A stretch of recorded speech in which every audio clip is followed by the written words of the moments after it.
Hi there, Sim Sports fans.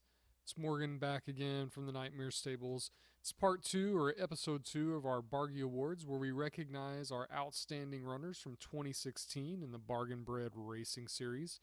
In this video, we're going to take a look at the sprinters, the milers, and the dirt stayers. First division we're going to take a look at is going to be the dirt stayers. They get things started off in the stayer, and it was the mare 15 Non-Sky who closed with reckless abandon, earned a 107 speed figure here. She got past or held off the charge of Clock to Stop here, and it was really a two-horse show. It was a long way back to Majesty's Allure, Hall Pass 2, and Roan Sparkles, who are all pretty close together, running decent speed figures here, just couldn't keep pace with these top two. The second race in this division is the Hinterland, and Clock to Stop got back on top here in the Hinterland, going a mile and 3/4. Sandal Keep ran a really nice race here to finish in second. He closed pretty darn well and really unhappy together. The 6-year-old mare set a solid pace, held around to finish third, just ahead of 15 Non-Sky, who did not repeat that closing kick she showed in the stayer. As these guys moved on from the Hinterlander over to the Coco Shan, it was Clock to Stop again, closed down and beat or outclosed 15 Non-Sky. She was back up for second, but not much of a match here for our top runner, Clock to Stop. Roan Sparkles was along for third. She did set the pace here, but finished a well-beaten third there. On to the Bargain Bowl we would go for the Bargain Bowl Distance Challenge back at a mile and a half, and it was Clock to Stop once again, closing it down and winning by 3 lengths. He just dominated this division. Art Scarf got second here. Hear Me Out third at the Bargain Bowl here.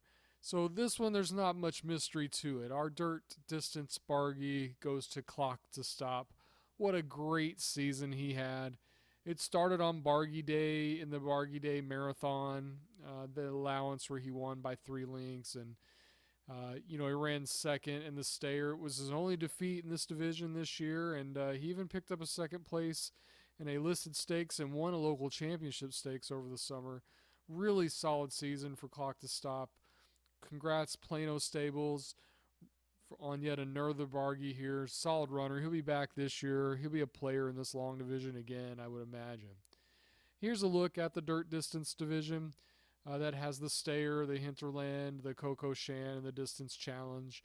And Clock to Stop just dominated them all with 41 points. 15 Non-Sky was second in the division with 18. No other runner was able to crack 10 points in 4 races, so pretty dominating performance there. Let's move on now. Our next division that we're going to talk about is going to be our turf sprinters. They get things kicked off in the Death Valley Oasis. And in this 5-furlong event, Zonte Regal did jump out on top, and it was a slow pace, a half mile and 46 for a 5-furlong turf race, pretty slow. It was a well-bunched field, but Stratum Cahal kicked home the strongest. Grade 3 winning millionaire is Stratum Cahal, and he showed his class here, kicking home by a length and a quarter over Zonte Regal. Sparkles Gold was a good third, and Pins Jets was a really solid fourth in here. The next race for our turf sprinters is the Everglades. And Van Varis, the filly, who was having a really nice spring, came over, and the 7 furlongs, I think, just clicked really well with her. She sat just off that quick pace by Pins Jet and was able to turn it on coming from home to win by almost 2 lengths. A really strong speed figure, 110. Rock Turtle came along for third. Even Stratum Cahal, you might have been thinking at this point in the season, 4th place, a couple of younger horses finishing ahead of him, was his time done in this division. Well, they met again in the Tokyo Sprint, and Pins Jet, who set the pace at the Everglades, set the pace here and didn't look back, got the win. Stratum Cahal was along for second. Solid run. Philly Shri the Croup was third there. Rock Turtle fourth. So as we go into the Bargain Bowl in the Silent Witness, which is our turf sprint, Pins Jet, the little bit younger stablemate from Stratum Cahal, had kind of taken 2 races or finished ahead of Stratum Cahal twice here. So what was it going to be? Well, when it got down to big stakes, all the money on the table. It was Stratum Cahal once again, turning the tables on his stablemate. Pins Jets set another quick fraction, but Stratum Cahal caught him at the wire to go on by just to win by just 3/4 of a length. Rock Turtle, a really solid third in here, just a length back. Shree the Croup fourth. It's a really nice division. Funny execution. The 3-year-old champion sprinter was fifth in here. Really solid group of runners. Our turf sprint Bargie goes to Stratum Cahal. And I wanted to take a look at his whole season here as well. Not only did he take 2 races in the 4-race sprint series here, including the Bargain Bowl event, and he finished second in one of the other ones, but he started his season off with a second in the Grade 2 Oakley Plate. He would get a Grade 3 win just after his Death Valley Oasis win. He would place in the Highlander. He was fourth in the Hungry Ford. Took a shot at the Sprint Cup, the Grade 1. Was only 3 lengths back. Not disgraced at all there. Just a really great season for a 5-year-old turf sprinter. He's coming back to the series this year as a 6-year-old. Be interesting to see if he can keep that form going. Congrats again, Dragnil. Great turf runners, old and young, coming out of that stable. Very tough to beat him. And here's a look at the turf sprint division. Death Valley Oasis, the Everglades, Tokyo Sprint, and Silent Witness. It was pretty close with Pins Jet. So, Pins Jets hangs on there at the end. Stratum Cahal's not winning this Bargie, but 33 divisional points to 27. It was kind of a runaway with these two. Although it was kind of interesting, Rock Turtle was kind of knocking around in there. Shree the Coop knocked around in there for the last couple of races. Good competition in this division, always is. Now let's move forward here. We're going to take a look at our fillies and mares on the dirt, and they're sprinting, and they get things started off in the Death Valley Starlet. And this is where Traditional Code came out, and she just threw down the gauntlet, went straight to the lead, and never looked back. A really nice, solid 97 speed figure. Turtle Snip was second. Her Price is Right. The 4-year-old was third here. Our older fillies and mares, as they're sprinting in their next race, it's the Sugar and Spice in July here. And Traditional Code did it again. Set another solid pace and just carried that speed onto the wire. Her Price is Right got up for second here. Meteor Sparky, a good third. Good competition. Again, like our top 6 or 7 runners here are all within 2.5 lengths of each other. Very close. Good competition here. The third race in this division is the Paintbrush. And this time Meteor Sparky was able to close down and catch Traditional Code. At 6.5 furlongs, maybe it was just a half furlong too much for Traditional Code. She only lost by half a length. Meteor Sparky picking them up and laying them down in the stretch. Princess Arena finishing third here.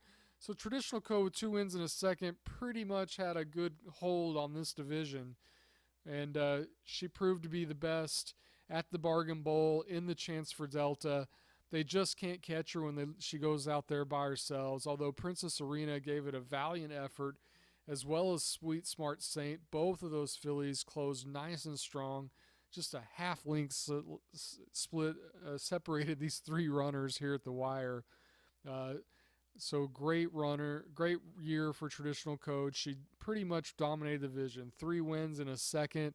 The only thing she could have done better was just to win all 4 races. Not much drama here, folks. The filly and mare sprint Bargie goes to Traditional Code. Great sprinting season. And I threw a couple other races in here just to kind of see, sometimes it takes that allowance win, I think, a lot of times to keep building the confidence in a runner. So,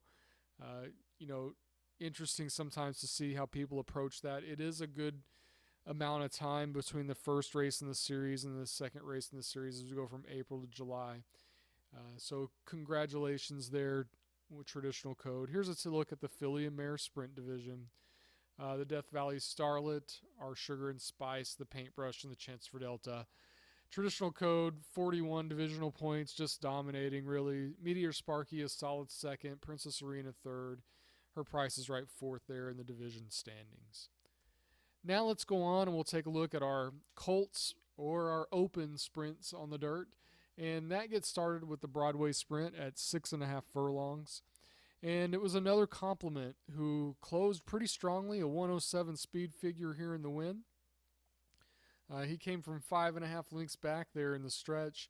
Same Old Drama, a strong run as well, finished in second, just a length back with Got the Touch third, just a tad ahead of Eyeing the Brew, who finished a solid fourth here. The next race is the Bargain Dash in July. And as you can see, we had 7 stakes winners in this race, and it was Gimme the Bird who came out, set the pace, and didn't even look back. Carried a big 4.5 length lead into the stretch. Another compliment closed really strongly to get within a length of Gimme the Bird. Eyeing the Brew moved up, continuing to improve here. He got into third, a length and a half back. Same Old Drama, fourth here. Our third race in the series is the Tombstone as we move out to 7 furlongs, and Eyeing the Brew starting to hit his stride here as we get late in the year. Sat mid-pack, closed down well, held off the late charger, another compliment, who was going really fast. Gimme the Bird back again to set a quick pace, held around for third with that 105 speed figure. Solid speed figures here from these bargain bred runners. So as we were going into the Bargain Bowl, this division was wide open. And at the Bargain Bowl, Tele2 Places, it was Eyeing the Brew, who was just getting stronger as the year went on, who stalked the pace and pounced his way home with a 106 speed figure. Won by almost 2 over Gimme the Bird, who set the pace again here. Got the Touch, stalked and lasted for third over Same Old Drama as those two hit the wire close together. Another compliment, just didn't fire at the Bargain Bowl. And that really is a little bit of a shame. He had a pretty good shot there at getting the Bargie here in this division. So the Dirt Bargie Sprint goes to the MTK Stables Eyeing the Brew. He just got stronger as the year went on, and really in all 4 of the sprint races, he ran really well. Solid speed figures there. 104, 104, 108, 106, really nice. He's got 10 wins from 21 starts. Well, really nice colt here. Congratulations again, MTK Stables. Here is a look at the sprint division standings. Broadway Sprint, Bargain Dash, Tombstone, Tele2 Places. And it's kind of funny. There are only 6 runners that scored points in the division. So it was pretty much the same 6 runners that finished in the top 5 places in all 4 races. That was pretty rare. It did make for a very close division, as you can see. Eyeing the Brew needed that win at the Tele2 Places to edge out another compliment and Give Me the Bird. Very close divisional race. Hopefully we'll add to that division. Funny execution, the 3-year-old champion sprinter, you got to think will improve as he gets to be a 4-year-old, and he'll probably add to this group coming in the 2017 season. All right, let's take a look now at our dirt milers. And a lot of times these guys run some of our fastest speed figures going 1 mile on the dirt. And Redfinger, who had a great 2015 season, carried that over into the start of the 2016 season. He closed from a long way back and just caught second wine at the wire. These two butted heads all year long. Lino and Gowan's top runners here in this division. High-heeled Healer finished third here, just 3/4 of length. Gateway District fourth, just a length back. Really solid competitive race here at the Big City Mile. The next race in our dirt mile division is the South Beach Mile. And Redfinger once again, this time earning a big 112 speed figure. Put a little more distance between him and second wine at the wire. Second wine again second. A length and 3/4 back. Falling Pins set the pace, lasted around for third, 107 speed figure there. And now as we go on to the third race in this division, it's the Gumball Mile. And this time around, second wine turns the tables, gets the jump. Falling Pins also stepped his game up, but second wine in that 113 speed figure wins by a length and a half over Falling Pins. It was just too much for Redfinger to overcome. Maybe age was starting to get to him a little bit later in the year here. And Lee Crioso was a solid fourth here. in this division. So as we rolled into the Bargain Bowl, it's really a 2-horse race. It's Second Wind and Red Finger going head to head, Falling Pins trying to get into the mix. But at the Bargain Bowl, Sir Bear Mile, Second Wind just kept on improving. She closed strongly again, and Red Finger didn't disappoint. He bounced back off of maybe a slightly dull effort, if you want to call a gumball a little dull, and he closed strongly again to finish second here, 2 lengths behind Second Wind. Great speed figures here. 3-year-old Cheb, if you remember him from video 1, he was a player in the 3-year-old races this year. A good third here at the Dirt Mile or the Sir Bear Mile in these guys. So, I mean, even our top 6 runners here, all with 107 speed figures or above. Really, really good competition again in this division. Our Dirt Mile Bargie goes to Second Wind. She and Red Finger had 2 wins in the division, but the win at the Bargain Bowl is worth a little more than the other races. And Second Wind was second in the other 2 races. A really fine season from this colt. Congratulations, Gowan, on the Bargie. The Dirt Mile division here, Big City Mile, South Beach Mile, Gumball Mile, Sir Bear Mile. It was a tight race all year long. Second Wind, Red Finger, Falling Pins getting in late here. Really good action here. And our last division here on this particular episode is our Turf Milers division. And these guys run really well here. And you're probably going to see some familiar trainers here. See that SAF BB stable with Boyce Ranger. He stalked the pace and just got by Jet Set Life at the end to win by a neck here in the Salinas Mile, which starts this Turf Mile division. Park Forrestal came in third here. Roderick's Pins fourth. Our Turf Milers, it takes a while before we get back to Turf Miles, as we have one in May and then the next one's not back until September. And Double the Ideal, the 3-year-old colt, came in strong. He closed from well on back, and it was a very tight photo finish between Double the Ideal, Boyce Ranger, and Roderick's Pins, separated by a head, all from the same stable. 110 speed figures. It was a dramatic finish, great finish. For Drew Land and Leno, it's like, hey, I run a 106 speed figure, and I'm not even 3 lengths within the winner with bargains. I mean, holy crap. As we go on to the Lansdowne Mile here, this is the 3rd race in the Turf Miler division, and Double the Ideal just kept it on steamrolling here. He closed from way on back. Well, actually, he was mid-pack here, and it was Zint Karali who was closing from way on back. 113 speed figure, crazy fast for these bargains. Zint Karali, a really good second, a length and a half. Boyce Ranger had to settle for 3rd this time around. Lily Caroso in there for 4th. So as we roll into the Bargain Bowl, would the 3-year-old hold up, or would the 4-year-olds catch up with Double the Ideal? Well, Boyce Ranger's stablemate caught up with them. He, at the Bargain Bowl, Cafe Mile, Boyce Ranger stalked off the pace, closed out well in the stretch, held off Double the Ideal late. 112 speed figure there. Cardinal Samurai out of the Gowan stables closed to be a nice 3rd here. Jet Set Life 4th. So our Turf Mile Bargie goes to Boyce Ranger as he edges him out. He had a really nice season. He started the season off with a win in the Salinas Mile. He got a 2nd in the Kamikaze. He was 3rd in the Landtau, 1st at the Bargain Bowl. So he hit the board in all 4 races, won 2 of the races. A really nice season here for Dragnil and his stables. Gets another Bargie. Congrats. I also wanted to just kind of point out this guy was competing in grade 3s as well, as he got a pretty solid 4th at the Hess Mile, although he wasn't as competitive in the other ones. Still, though, he can run with the big boys. Thanks for, let's take a look here at the final standings on the Turf division here. The Salinas Mile, the Kamikaze Mile, Landtau and Cafe Mile. Boyce Ranger edges out Double the Ideal. Now, Double the Ideal was eligible for 3 of the races, and so he gave it a good run there with 29 points. And Jet Set Life was 3rd. Congratulations again. That's the end of episode 2 here. Stay tuned. We'll have episode 3. We'll close out our Bargie Awards ceremony. So take a break, and we'll be back.